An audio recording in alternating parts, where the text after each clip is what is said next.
Thank you everyone so much for joining us today on our webinar about generative AI and the entertainment industry. Now, before we get started, a few housekeeping items. First, if you're joining us through the On24 console, please be sure to check out all the engagement widgets on the screen. You'll see an attendee chat, and my colleagues are on the back end ready to respond to your questions and feedback. We have a survey, which we'd very much appreciate your response to. There's an option to send us some emoticons, which we always love to see on the screen.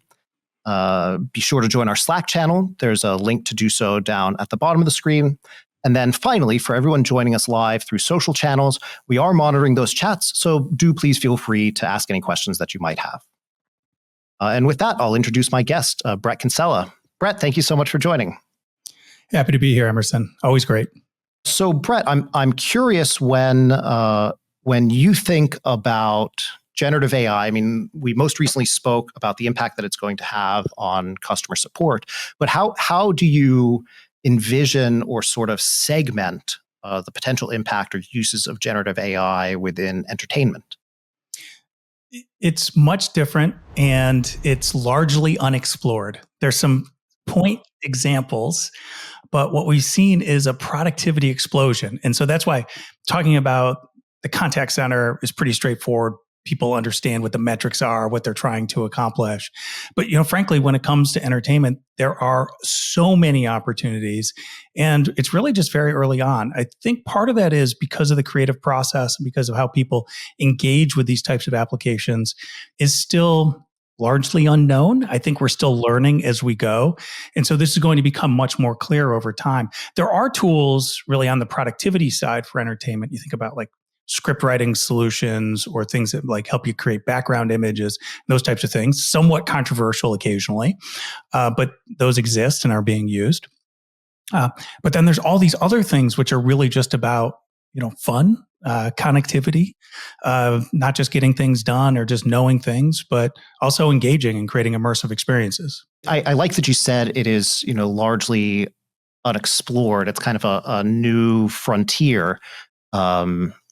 When I think about the radical impact that generative AI has had or is proposed or expected to have on just about every industry, I see a lot of companies just sort of charging forward, trying to adopt something. It seems very much like the early days of voice, where people were just desperate to have some kind of voice app and not necessarily thinking about what is most important to their users and most useful and effective, or what's going to actually drive some kind of desired outcome, some kind of business impact, monetary or engagement or retention kind of driven.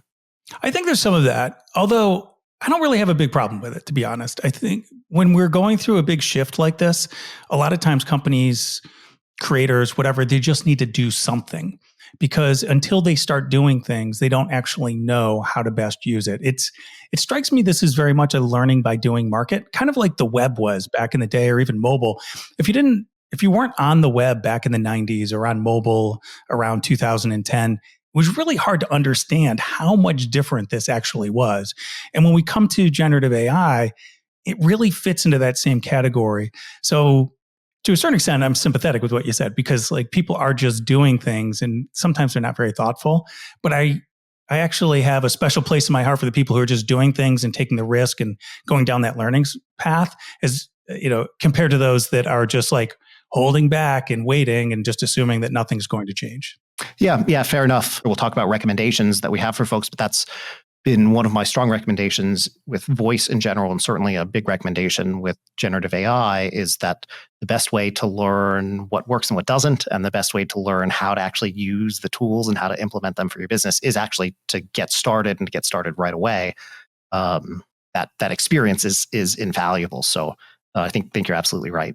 Yeah, and I think there is, though, something we can help people with a little bit here, because at Synthedia, we've done a lot of research. I know that Amazon has done a lot of exploration on this front, but we've created a framework for thinking about this. And it actually will be familiar with people in some ways, and like in some parts, who have a background with assistants, right? Because there's this idea of productivity assistants, knowing assistants, doing assistants. If you're not familiar with those, we'll give you sort of a quick rundown here. When we think about AI in entertainment or generative AI in entertainment, I think it's important for us to think about it in the context of productivity as well, because there's a bit of a spectrum here where that some of the solutions that are very productivity oriented also have some entertainment components. Some are more entertainment than productivity. But because the models are so capable, the general purpose models, they actually can be applied in different ways. And I think that's really important for people to understand. Sometimes it requires fine tuning or other types of custom data sets, application functionality built around it. But the core technology can do a lot of things. I think that's really, really fascinating. And I really think about this idea of like entertainment to productivity on one axis, and then this idea of connecting to knowing to doing on the other. So the knowing and doing assistants are things that a lot of people will know about. The doing assistant, Alexa, like the quintessential doing assistant. Siri, before that, right? The doing assistant, you would just ask it to do something, it would do it for you. When it came to knowing, it was okay sometimes, not always great, like short snippets, maybe like lifting a quote from Wikipedia, but wasn't going to give you a treatise on 17th century economics in the south of France, right? The knowing assistants like ChatGPT do that. And so we have this like new paradigm here where we're starting to think about, hey, there are a lot of different solutions out there in the market, but they're all actually doing slightly different things. And over time, they'll grow. They might actually expand. But right now, they're really centered in different places. So if you look at the diagram I have up there right now, I overlaid, I said, Alexa. So that's really mostly in the doing, a little bit in the knowing space. It's sort of balanced between productivity and entertainment. Whereas ChatGPT is much more in the knowing space and much more productivity oriented. But GPTs, like a component of ChatGPT, they're really much more towards entertainment, maybe a little bit of productivity. They're definitely about sharing with other people. So we have this connectivity angle, the social angle. And then you've got like in the upper right-hand corner, you've got like Grammarly, which is basically just a doing assistant, just going to help you write better, correct your errors, those types of things. Or Fire TV, which will allow you to create images, but largely it'll allow you to get to the entertainment that you want. It's really focused on that doing angle. And if I sort of expand this so that people have more context, you can actually look at the entire landscape. Everything from Poe and Perplexity, Gemini, Copilot, Rabbit, if people are familiar with that as a large action model, Splash and Character AI, which are really entertainment solutions that are now offered through new Alexa services, Song Quiz, like all the way over on the right. It's like, it's entertainment for sure, but it's about interactive and doing these types of things. And so I think this might be helpful for a lot of folks to start thinking about if they're going to go to market, particularly in entertainment, where are they going to go to market? I'll close out on this point and we can talk about it a little bit more.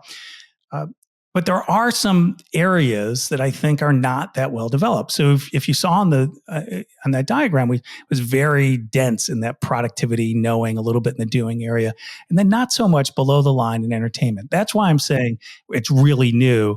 And there are areas around multiplayer, immersive games, custom game experiences, edutainment, social media. Those are all areas where I'm expecting to see an explosive growth as developers, creators figure out what it is that customers really want to interact with. And those will go beyond sort of the more creation things where I just sort of this idea that whether it's Midjourney or something else that you might use, those are entertainment features mostly. Most of the people using them are not using them for work, although they seem like productivity tools. They're actually using them for fun. And I know people who created tens of thousands of these and they just love it. And it is essentially their new hobby.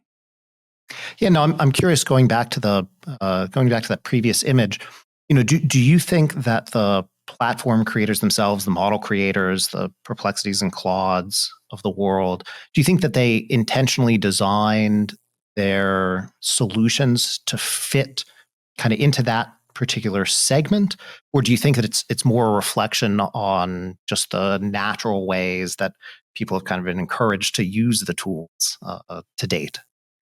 I think it's mostly organic, and something like Claude or ChatGPT could be much more entertainment oriented. Just look at Character AI. They have a large language model that they developed, and it is about connecting people with these fictional characters, typically, creating these relationships and those types of things. It was a very intentional.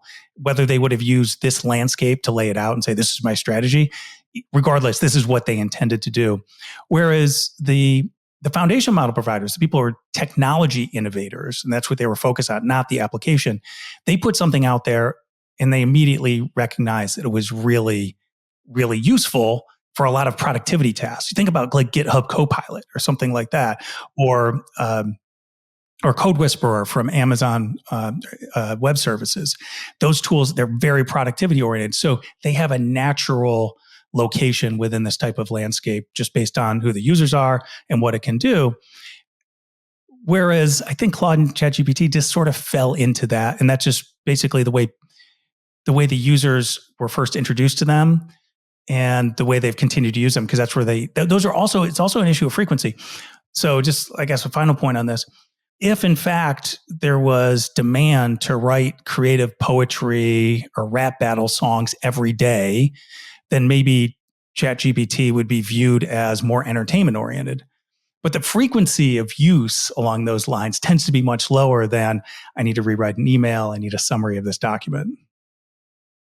Yeah, I mean, I think that goes to what we were saying earlier. I do think the best way to figure out like what actually works with each of these individual tools or works for the needs of your particular business is to get hands-on. And I do wonder how much, just based on the noise that's generated, based on the attention that specific common tasks are being publicized for some of these models, I wonder how much that sort of constrains our and other folks' thinking about what the art of the possible might be for these tools. Yeah, and I actually think it does. I mean, well, first of all, one of the things most people do when they're innovators is they know of a problem, they find a problem, or they find a technology and they know of a problem, they match it up, and then they actually naturally fall into somewhere on this spectrum, right? That we laid out just a moment ago. But there's other people who actually have lots of different ideas. And one of the things they might pursue is white space. We talk about this idea of white space. It's the open space, like the upper left-hand corner, the lower left-hand corner or in the lower right-hand corner of that diagram, because most of the activity, most of the competition is really focused in that upper right quadrant, or those two, the top, middle, and top right segments. And so that the white space is in these other areas. And I think very much so, if people start to think about it this way, where the gaps are, they may find that a little bit of a tweak to what they're doing moves them in a direction where they find an audience more readily because there's less competition. And I think that's precisely what's happening with Poe. Quora has Poe. Started out as like sort of a mix of productivity and all these other types of things. Now it's really more like creating fun experiences, and they've moved to the left and they've moved down more towards entertainment over time. And I think their users who create these different custom assistants have naturally migrated them there. Yeah, that's. I mean, I guess that is also reflected in some of the evolving use cases of Alexa as well. Even in a pre-LLM world, we saw in the very early days of Alexa, people just trying to throw everything at the wall and see what sticks. A lot of the even today's most popular entertainment experiences were built in the early days and have persisted. But then over time, as people get more comfortable with technology, user expectations for those have changed, and the enterprise and kind of business expectations have changed as well, going from just end user kind of consumer centric to solving some real tangible problems, either knowing problems or doing problems, as is reflected, I think, in the widespread expansion of things like Alexa Smart Properties and the Alexa Custom Assistant. Yeah, and Alexa is such a versatile platform that you can do a lot with it. So initially, people were trying to have they were doing timers and alarms and like asking for music, these single shot type of things. Then they moved into like having more conversations. But I think naturally what people wanted was like these automation and convenience solutions. Mm-hmm. And those worked really well. And they wanted some of these sort of easy interactions, low intensity games like Question of the Day or Song Quiz from Volley. And so they sort of naturally migrated to these shorter experiences, which is quite a bit different than Character AI, which like is supported on Alexa now. And I want to say their average session length is like over 30 minutes, right? It's just a very different type of thing. But what are people using it for? They're using it for one thing. They're using it for this carefully curated, personalized experience with these fictional or a fictional character, as opposed to, making their life better, like finding the thing you want faster, getting the music you want on instantly, getting that recipe up. Yeah, I mean, it's a character fitting on Alexa. I actually have a little clip I want to play here in a bit of that very use case. But it's a great example of a perfect fit for Alexa's style of natural language interface.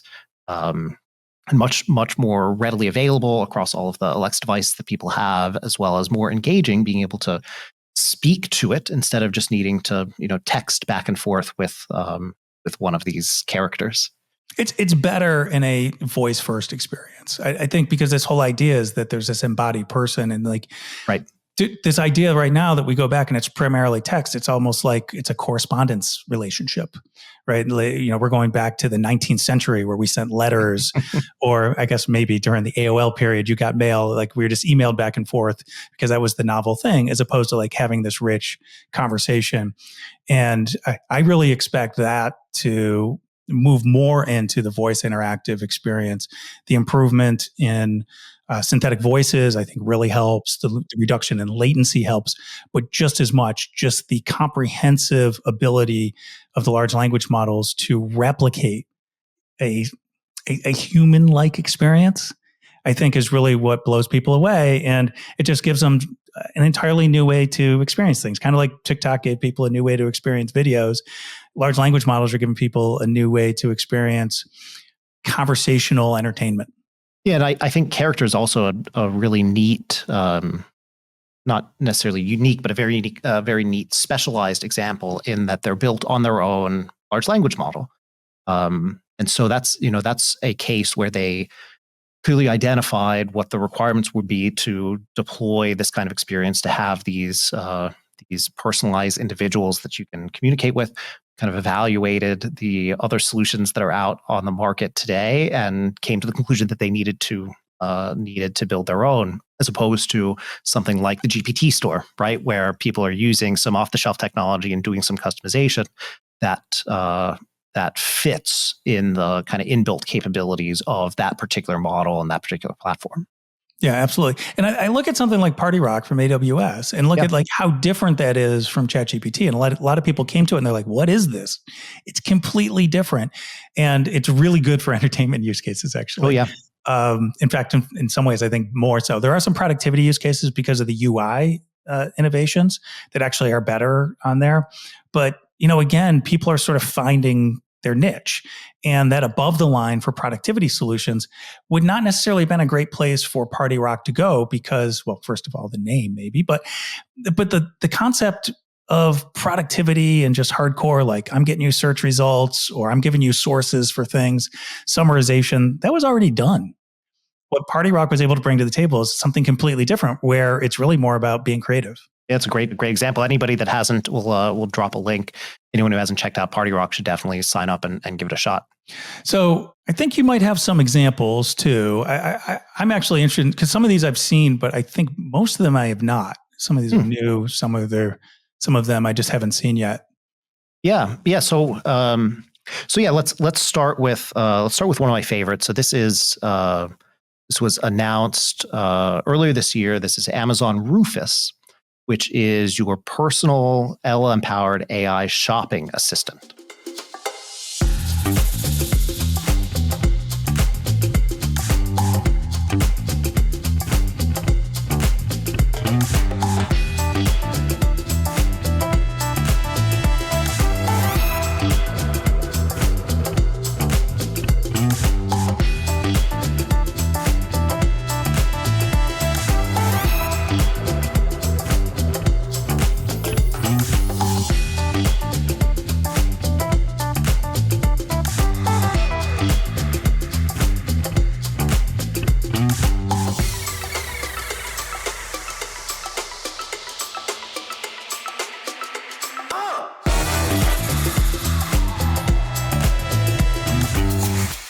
That was a little sneak peek of Rufus. And so when I first heard about Rufus, I wasn't, to be honest, I wasn't totally convinced of its utility.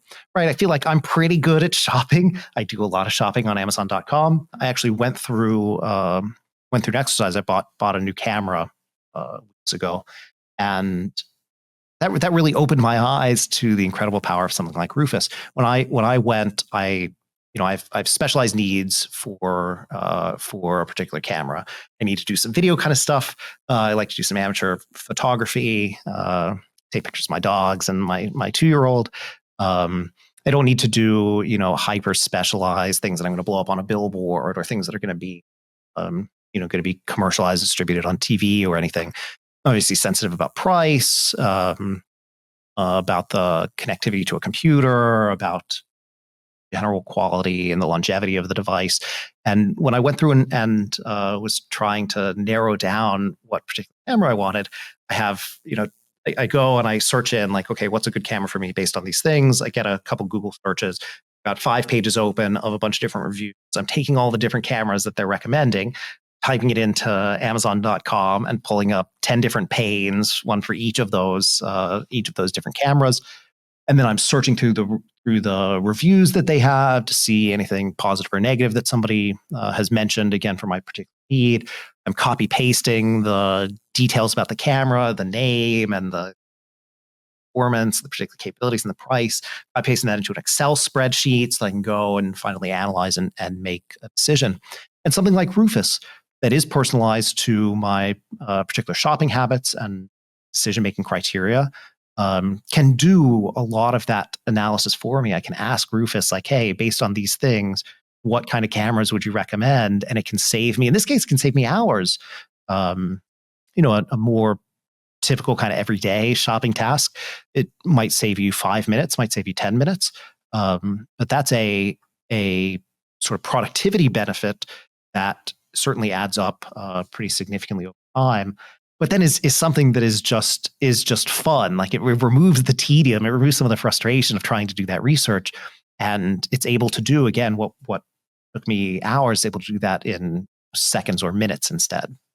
Yeah, shopping is entertainment in many ways, but there's a ton of friction in there, which makes it less enjoyable, particularly with those high dollar and highly complex differentiated products like the ones you were shopping for. We've seen that in the past, actually, whereas that everyone wants to use these solutions for search, for example, just to like find things, when really what you need it for comparison. You don't need it at the front end as much as you need it at the back end of the purchase process, where you really want to ask that minute question that might only show up in a note, a specification, a review somewhere on the site. So I think that's great. Yeah. Now to look at another use case, this is one that I think is both on kind of the analysis of large amounts of content, but also provides then the specific action, the specific capability, the actuation of the end result. We announced last September a capability that we call conversational content discovery for Fire TVs, which enables me to find content, to find anything that might be available on the Fire TV using the normal natural language kind of interface and conversational interaction that really only LLMs can provide. So let's take a look at the Fire TV. Now, since the beginning, we've known that the simplicity of voice has the power to transform the way you engage with technology in the world around you. And we're seeing particular momentum in entertainment. In fact, Fire TV has now sold well over 200 million devices worldwide. It's the world's most popular streaming media player family. But even with all of this great voice-enabled entertainment, the reality is that finding something to watch is still too challenging. With all this content from all these different sources, you often have to already know exactly what you're looking for in order to find it. And we all know what it's like to think that there's nothing on to watch. In particular, at home for me, I have a family of 5, including 3 teenagers, to try to balance tastes across. It's very difficult.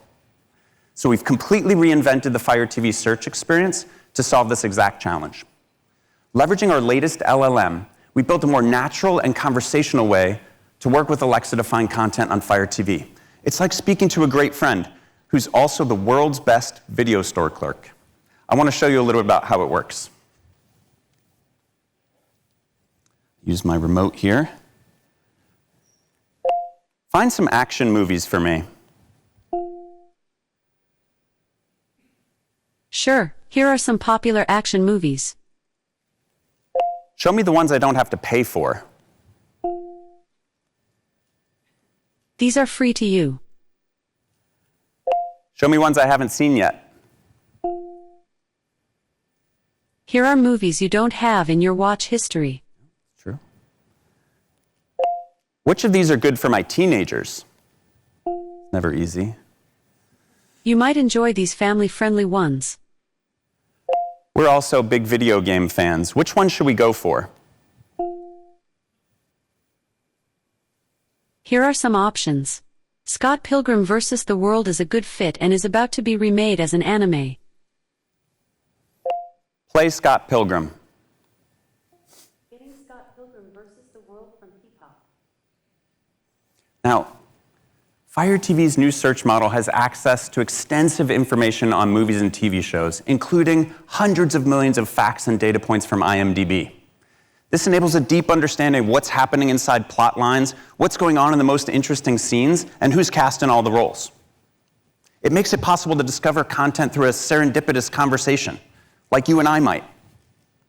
Let me show you a little bit more. Search for that comedy by, the guy who played the lawyer in Breaking Bad. I think you mean Lucky Hank, I do. starring Bob Odenkirk. It's a name it's hard to remember. Yeah. I liked Better Call Saul. Are there movies like that? These are some movies similar to Better Call Saul. All right, which of these should have won an Oscar but didn't? These movies came close but didn't take home an Oscar. So cool. We know customers are going to love finding content this way. And the best part is that their search is completely personalized based on the Fire TV profile you're in and your unique viewing history. So Emerson, I don't know if you know, but I was in the audience for that. And I talked to Daniel after that. He and I had a nice chat about it. Right after that whole segment, he actually showed how you can create images for your television as well using, I think it's Stable Diffusion through AWS. But you can create like custom images, and those can actually show up, on your screen. It's like basically a screensaver for your television, but to personalize that experience more. So in one way, it's really in that lower right-hand corner of that spectrum we showed. It's entertainment. It's using generative AI to like source through everything and to get you to the information you want or the entertainment you want. But another way, there's these other features too, which were not in that clip, which are just about being creative and having fun with the kids, like creating new images together in the living room. Yeah, that the ability to manipulate images that you might have either just sort of generally available online or ones, I think in that case he was using ones stored in Amazon Photos. Yes. And be able to sort of remix them all through your voice, all kind of at lightning speed and on a giant and kind of beautiful display that is the centerpiece of your living room. Makes it where it's, it's not just entertainment for you, really is entertainment for everybody in the family. Yes. And that's one of the things that I noticed when I started playing Song Quiz with my daughter on the television. A couple years ago, when Volley brought that out, we would play like standing around the Echo smart speaker, the smart display, or something like that. But when we put it up on the TV, it was actually a better experience because it just seemed more immersive. We weren't like huddled around a little device. We were just like kicking back and we were playing it sort of between shows or something like that. It just felt like that communal experience even more so. Yeah, and that is one nice thing about the increasing ubiquity of Alexa on a wide array of devices, as well as sort of the parity of the Alexa experience that you get on an Echo family device versus on a Fire TV, is that you and the other people in your household have the flexibility to use whichever form factor or whichever type of device is most convenient to you at the moment, which may change, minute by minute, let alone, day to day. Okay, so now here's one that we have talked about a little bit, that we actually announced this year at CES, and that is the deployment of character AI to the Echo family devices. And so this one is really neat because, again, it is, whereas the Fire TV is using Amazon large language models using essentially internal capabilities. This actually is one of the first public examples of someone using a third-party large language model to deliver some capabilities on Amazon Alexa. Alexa, open character. You can continue your last conversation with Trip Planner by saying resume, or select a character or category to get started. Trip planner. Remember, everything characters say is made up. What parts of the world do you want to explore? So I'm trying to surprise my wife with a trip for her birthday. I think we want to go to Japan. Japan is a great country to visit. If you're looking for a romantic trip, I would suggest the city of Kyoto. It's got beautiful traditional style architecture, beautiful gardens and temples, and a rich history to explore. But Tokyo is more modern with bright lights, shopping centers, and an amazing food scene. So it really depends on what kind of experience you're looking for. Well, my wife really loves tofu. Which city has the best tofu in Japan? You can find amazing tofu in both Tokyo and Kyoto, but Kyoto is probably better for experiencing the traditional ways of life in Japan, so I imagine you would be able to find better tofu there. You know, my son's also a huge fan of anime. Are there any spots that are really interesting and good for kids in Japan as well? Yes. Japan is a great country for children. There's loads to do for them. Was the Studio Ghibli Museum in Tokyo and the One Piece theme park in Osaka. They even have a Pokemon Center in Tokyo where kids can get exclusive merchandise and Pokemon-themed snacks. Japan is a lot of fun for kids with its bright and colorful culture. So given all these options, if you could only pick one, which one of these would you recommend? For an authentic Japanese experience, I would recommend a trip to Kyoto. It's such an amazing city, full of history, great food, and stunning scenery. Great, thanks for the recommendation. No problem. I hope you and your family enjoy your trip to Japan. So yeah, that demo of Character AI is super exciting because it in this case it's somewhat productivity focused, but it's focused on something that's relaxing and fun, like a particular vacation that I might take or might be trying to plan for Japan. But that's just one of the dozens of different characters, of different personas that I could interact with. It's interesting too. I remember doing this, like everybody was doing this during COVID. They're like online all the time thinking, where can we go? What can we do? And it's actually kind of stressful because like you never know what to trust. And you're like going to these sites and they're throwing you ads and all these other types of things. That was like a completely different, let's say, call it more chill experience about sort of thinking about planning. And I think like there's other examples I know that you have with Character AI where you talk to Grace Hopper or other famous people from history, Einstein, and people will just spend like hours like chatting away.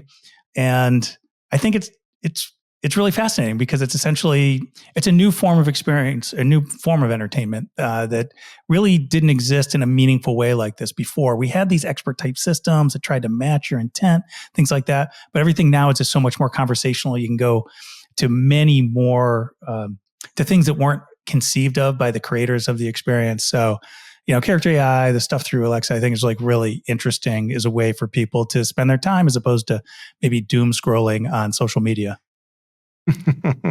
No, absolutely. I guess with the time we've got left, I've got one last example. And so this was actually just announced last week. This is Maestro, a playlist generator built into Amazon Music.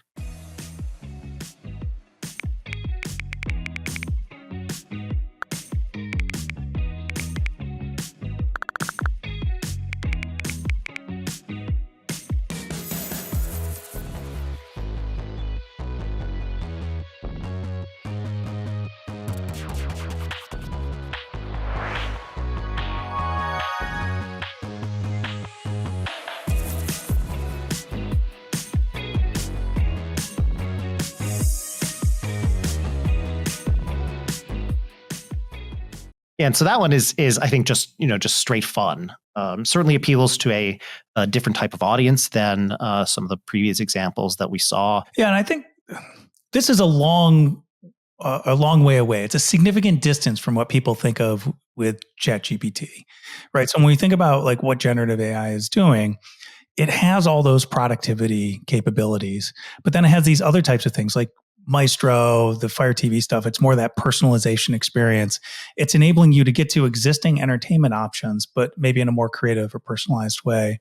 You've got character AI, which is just like a completely different experience, as we've talked about, sort of, and can be more immersive. And you tie it together with like VR and things like that. It becomes even, I think, more compelling in some ways.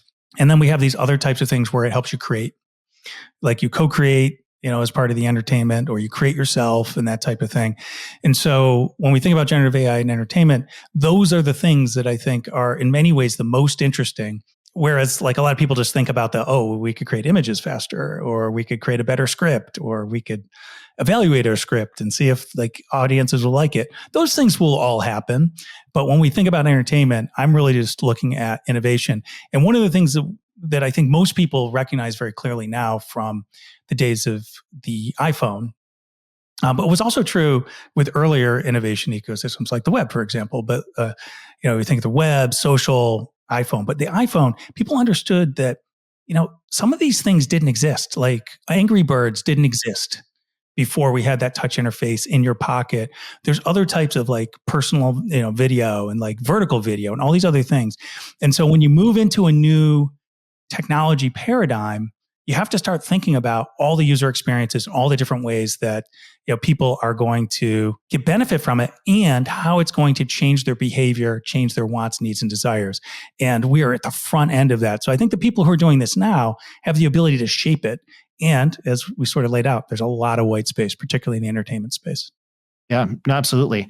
And so with the time we have left, I want to leave the audience with some recommendations. I think we talked about one initially, which is that people just need to get out there and actually play with these experiences that are broadly available today.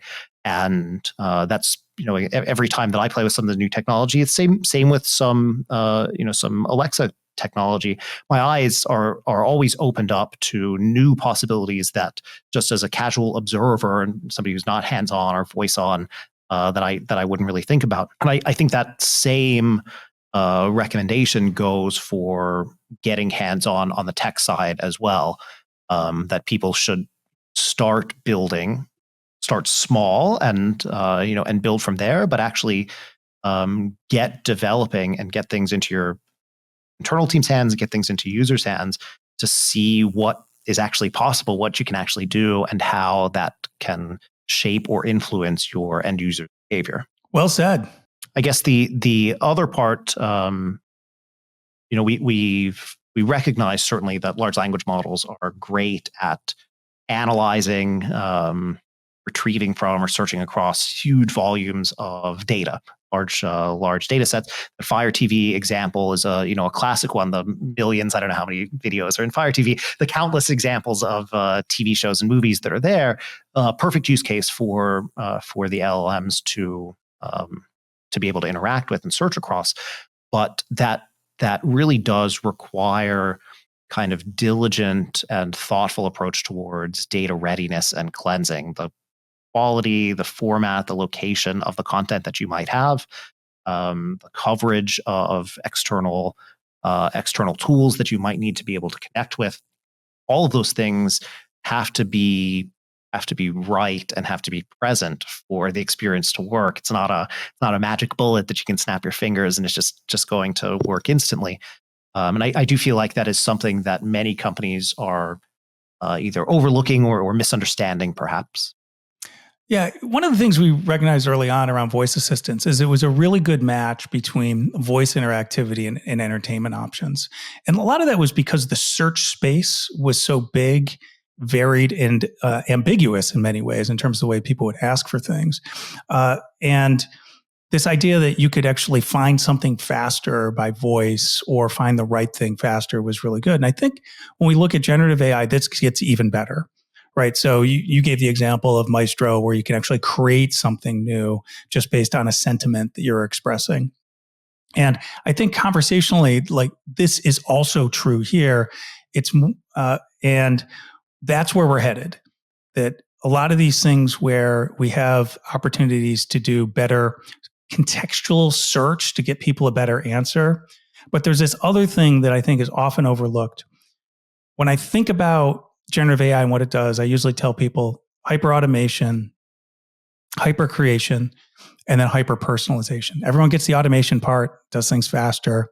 Creation, they get it too. They're like, geez, I can make an image like your video now instantly.